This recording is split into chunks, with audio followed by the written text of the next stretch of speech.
Hey, it's Stu Schaefer, and I'm about to explain how you can use insulin to burn fat. Oh my gosh, this is the opposite of what everyone says. So how is this possible? Well, look, if you're thinking, geez, this isn't possible. I heard insulin causes you to store fat. Well, hold on right there, just a second. Let's take a look at Stephanie really quick. Stephanie, when she came to me, who's a doctor, by the way, had started doing the keto diet, was all confused about this whole insulin concept. She'd lost all this muscle. Her strength had gone down in the gym, and she was starting to get soft and flabby. Well, when her and I actually looked at how you can use insulin for fat burning and how to use it appropriately, we were able to get her to eat more carbs and actually use that insulin to cause her to burn fat and tone up her muscles. And within just 12 weeks, she completely shifted her body and ended up looking like a fitness model. Plus, her strength went way up, her energy went way up, her brain fog disappeared, and overall her health optimized. Now, another one of my clients was the same way. Her name's Brenda. When she came to me, she was afraid of carbs. She said every time she would eat carbs, she would blow up like a balloon. Well, this is one of the side effects of doing keto, by the way. What I showed her how to do is how to do it correctly.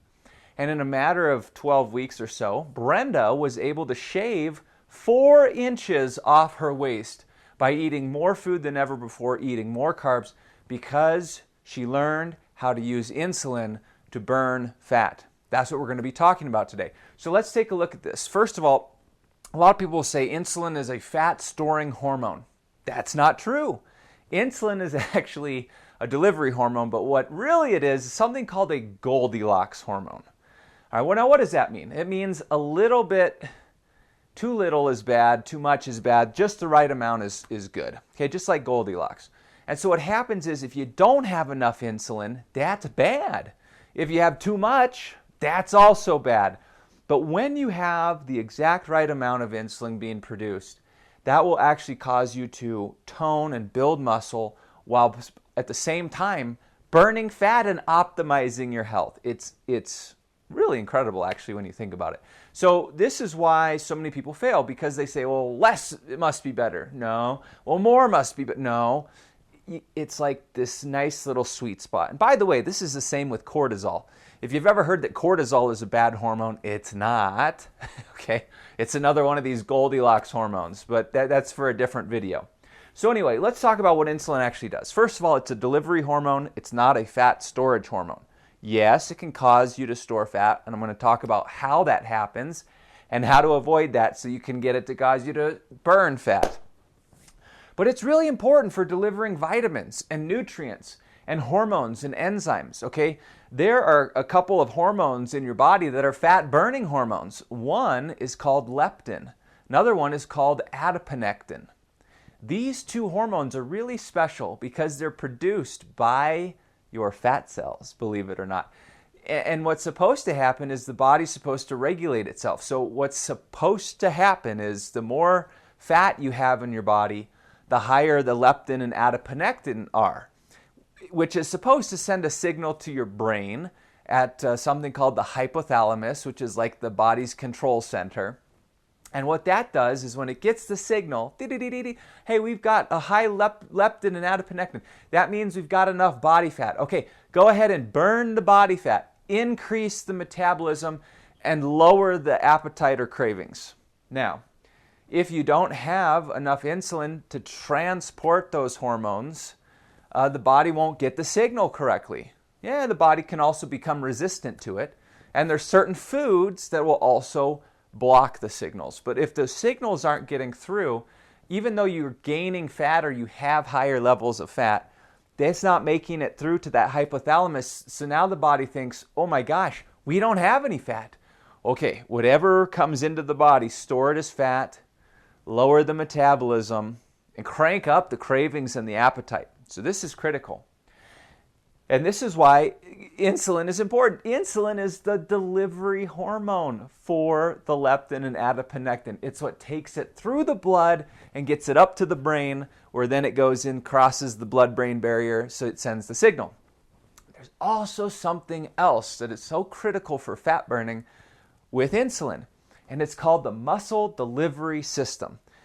Insulin delivers so many vitamins and nutrients and proteins into your muscles, and this is necessary for your muscles to be able to tone and build. Now, I want you to write this down. Remember this. Muscle equals metabolism. Plain and simple. If you increase your muscle, you increase your metabolism, and it's a permanent increase. It doesn't never go back down as long as you maintain that muscle.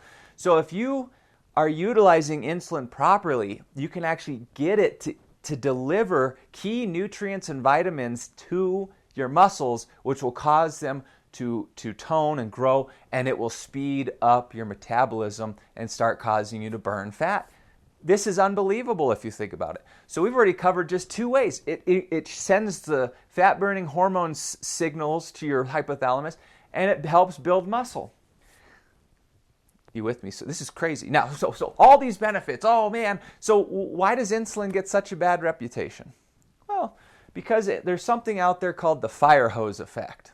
Fire hose effect. Remember when I said earlier about the Goldilocks, too much, no good, and too little, no good. So too much is the fire hose effect. This is when you eat wrong, you eat incorrectly, and it causes your blood sugar to spike, which causes your insulin to get released in large amounts. This has what's called a fire hose effect, okay? Now imagine you're trying to water your lawn with a fire hose, okay? Well, picture this. You got a big fire hose, you're spraying your grass. Well, some of that water is going to get into the grass. That would be the equivalent of some of the insulin getting into the muscles. But all that extra water is just going to be guzzling, flowing down the street, okay? That's what goes into your fat cells. So insulin is not good and it's not bad per se. It can be good and it can be bad. It's like a double-edged sword. It's if you know how to use it correctly. And really, if you have stable amounts of insulin in that sweet spot, that Goldilocks zone, that's going to actually cause stable blood sugar. It's going to help normalize hormones, and it's going to help you burn fat. Now, there's another hormone you may not have heard much about, and this is insulin's sister hormone or brother hormone. It's called glucagon. Okay, so your pancreas can either release insulin or it can release glucagon. Now, when your blood sugar goes too high, it releases insulin. And when your blood sugar goes too low, it releases glucagon.